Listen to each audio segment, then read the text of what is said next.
Fala pessoal, boa tarde, tudo bem? Meu nome é Miguel, seja muito bem-vindo hoje na nossa programação do TV Quero Saber. E hoje nós estamos com um convidado muito especial, a segunda vez que ele está aqui com a gente para estar fazendo aqui esse bate-papo e vai ser muito produtivo aqui nessa tarde, beleza? Estamos com ele, nosso irmão Magno Vitor, mais uma vez, seja bem-vindo, Magno. Obrigado, Miguel. Estamos aí, de volta no TV. Quero saber. Que bom estar com você, podendo compartilhar mais uma vez um pouco da palavra. Eu tenho certeza que vai ser um tempo muito especial. Com certeza. Vamos lá então, né? Entrar no nosso assunto de hoje, que nós vamos estar abordando, né? Aquela passagem Samaria, os judeus, vamos estar trabalhando ali nesse contexto. Jesus e a Samaritana. Jesus e a Samaritana. E o poço. E o poço. Então, quem são os samaritanos e quem são os judeus? Miguel, essa é uma boa. Porque geralmente quando as pessoas vão a João capítulo 4, elas sempre tendem a frisar a tensão. Porque o próprio texto frisa a tensão entre os samaritanos e os judeus. Mas na verdade é o seguinte, quando você olha para 1 Reis capítulo 12, você vê uma cisão no reinado do filho de Salomão, Roboão. E Roboão vai não saber tratar a situação dos impostos que eram cobrados, especialmente para as tribos mais distantes. E ele é aconselhado pelos mais velhos, os anciãos, que dizem a ele, que o povo pediu para que ele aliviasse a carga. Os mais velhos dizem, seja servo desse povo, ouça o povo, abençoe o povo. Os mais novos, entretanto, disseram, não, ponha mais peso no povo. Ele decidiu apertar mais o cinto, cobrar mais impostos.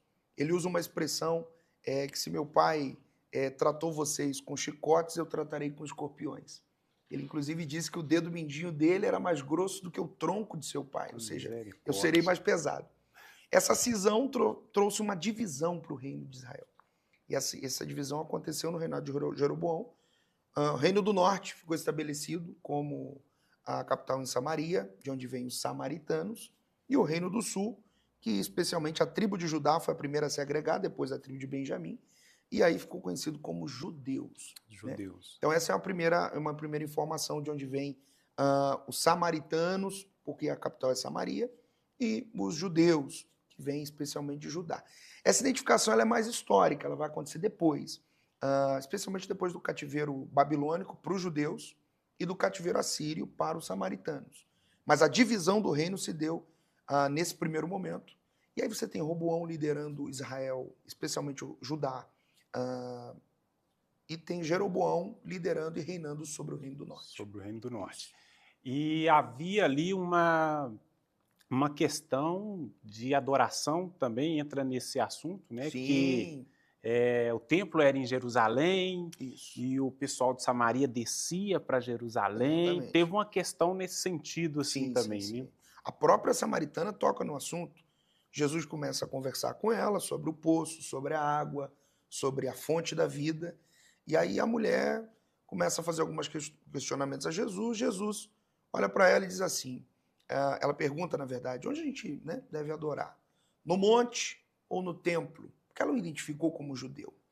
E Jesus propõe a ideia de que a adoração ela está para além do monte ou para além do templo, quando ele diz que Deus procura os que o adoram em espírito e em verdade. Mas há uma crise, porque o samaritano acredita que a adoração se estabelece no monte, e em cima dessa montanha. Isso aí tem um fundamento já histórico no período do cativeiro de Samaria, que foi provocado pela Síria. E aí eles se estabelecem adorando no templo, no monte. E no caso dos judeus, a adoração era no templo. E Jesus não veio como samaritano, mas Jesus veio como judeu. Judeu. Então o embate se dá porque ela é uma samaritana que tecnicamente adora no monte, e ele um judeu que tecnicamente adoraria no templo. E aí ela pensa ouvir dele a ideia de que eles devem ir para o templo adorar, quando na verdade ele diz não é nem no templo e nem no monte. Que a adoração não se resume a um lugar, né? E esse é um ponto importante para quem vai nos acompanhar.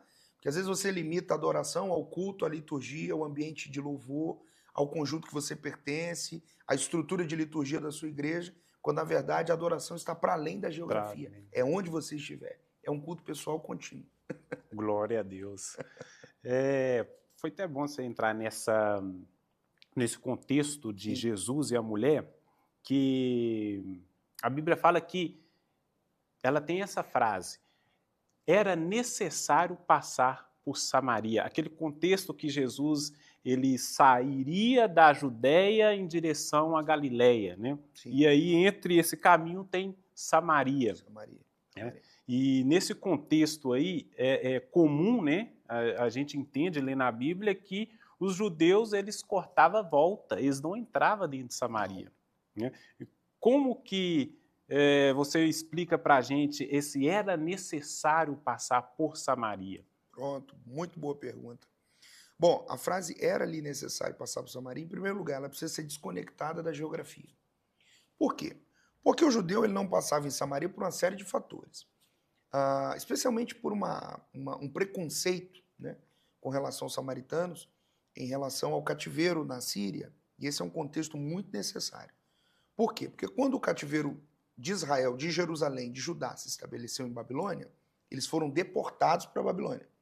Quando o cativeiro de Samaria se estabeleceu, a Síria não deportou ninguém, pelo contrário, ela trouxe outras nações. Isso está em 2 Reis 17. E essas outras nações se misturaram em Samaria e foram dando à luz a povos miscigenados. Essa mistura.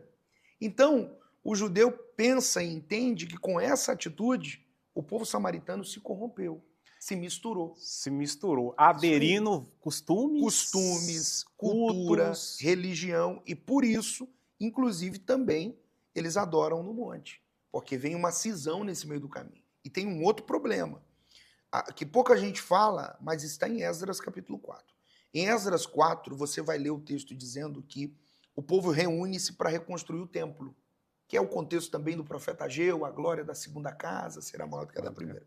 Na reconstrução do templo, o povo de Samaria oferece para ajudar na reconstrução do templo em Esdras. E os judeus, entendendo que eles estão misturados, não permitem, não aceitam. E qual foi a resposta dos samaritanos? Eles tentam, então, embargar a obra, atrapalhar a obra, levantando homens falastrões para isso. Então, é uma crise histórica. Então, não passar por Samaria era uma máxima para o judeu. Caminhar por ali, jamais. Primeiro, porque o território são de pessoas impuras. Segundo, porque há uma crise histórica entre os dois povos. Então, o texto diz que Jesus, um judeu, vai passar por lá. E a máxima é essa. Era necessário. Geograficamente era necessário? Bom, se a intenção for velocidade para a viagem, sim, porque vai cortar um caminho. Agora, como um judeu nato, não havia necessidade. Todos dariam a volta.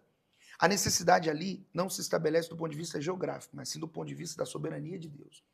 Então, ele não era necessário que Jesus passasse por Samaria por uma questão territorial geográfica. Era necessário por uma questão de alcançar a samaritana. E, através dela, alcançar os samaritanos. Então, se você entende Jesus no aspecto humano, territorial e geográfico, não era necessário. Mas se você entende Jesus como Jesus que nós conhecemos,